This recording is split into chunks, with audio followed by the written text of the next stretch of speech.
ನಮಸ್ಕಾರ. ಚಿಲಿಪಿಲಿ ಕನ್ನಡ ಚಾನೆಲ್‌ನ 74ನೇ ವಿಡಿಯೋಗೆ ಸ್ವಾಗತ.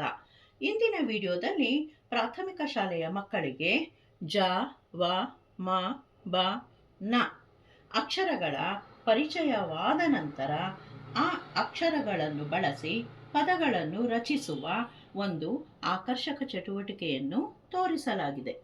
ವಿಶೇಷವಾಗಿ ಈ ಚಟುವಟಿಕೆಯನ್ನು ಕ್ಲಾಸ್ ವರ್ಕ್ ಪುಸ್ತಕದಲ್ಲಿ ಹೇಗೆ ಮಾಡಿಸಬಹುದು ಎಂಬುದನ್ನು ವಿವರಿಸಲಾಗಿದೆ. ಕ್ಲಾಸ್ ವರ್ಕ್ನ ಒಂದು ಹಾಳೆಯಲ್ಲಿ ಜ, ವ, ಮ, ಬ, ನ ಅಕ್ಷರಗಳನ್ನು ಬರೆಸಬೇಕು. ಆ ಅಕ್ಷರಗಳನ್ನು ಬಳಸಿದ 2, 3 ಮತ್ತು 4 ಅಕ್ಷರಗಳ ಪದಗಳನ್ನು ಬರೆಸಬೇಕು ಮತ್ತು ಆ ಪದಗಳನ್ನು ಓದಿಸಬೇಕು.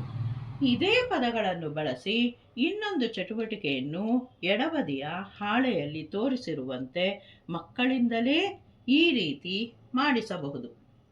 ಉದಾಹರಣೆಗೆ ಜ ಅಕ್ಷರದ ಕಾರ್ಡ್ನ ಒಳಗೆ ಆ ಅಕ್ಷರಕ್ಕೆ ಸಂಬಂಧಪಟ್ಟ ಪದಗಳನ್ನು ಮಕ್ಕಳು ಬರೆಯುವಂತೆ ಹೇಳಬೇಕು ಮತ್ತು ಕಾರ್ಡನ್ನು ತೆರೆದಾಗ ಆ ಪದಗಳು ಕಾಣುವಂತೆ ಇರಬೇಕು. ಅದೇ ರೀತಿ ಉಳಿದ ಅಕ್ಷರಗಳಿಗೂ ಸಹ ಪದಗಳನ್ನು ಬರೆದು ತರುವಂತೆ ಹೇಳಬೇಕು. ಈ ರೀತಿ ಮಕ್ಕಳಿಂದಲೇ ಮಾಡಿಸಿದಾಗ ಜ, ವ, ಮ, ಬ, ನ ಅಕ್ಷರಗಳನ್ನು ಜ್ಞಾಪಕದಲ್ಲಿ ಇಟ್ಟುಕೊಳ್ಳುತ್ತಾರೆ ಹಾಗೂ ಬೇಗ ಕಲಿಯುತ್ತಾರೆ. ಇನ್ನೊಂದು ಚಟುವಟಿಕೆಯಾದ ಬಿಟ್ಟ ಸ್ಥಳ ತುಂಬಿ ಮತ್ತು ಪದಗಳನ್ನು ರಚಿಸುವುದು.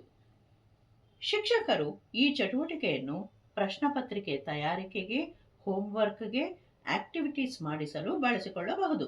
ಅಲ್ಲದೆ ಎಕ್ಸಿಬಿಷನ್ಗೆ, ಗ್ಯಾಲರಿ ವಾಕ್ಗೆ ಕೂಡ ಉಪಯೋಗಿಸಿಕೊಳ್ಳಬಹುದು.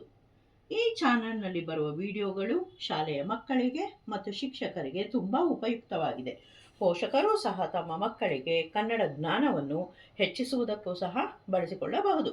ದಯವಿಟ್ಟು ಈ ಚಾನೆಲ್ನಲ್ಲಿ ಬರುವ ಎಲ್ಲ ವಿಡಿಯೋಗಳನ್ನು ನೋಡಿ ಸಬ್ಸ್ಕ್ರೈಬ್ ಮಾಡುವ ಮೂಲಕ ಪ್ರೋತ್ಸಾಹಿಸಿ. ವಂದನೆಗಳು.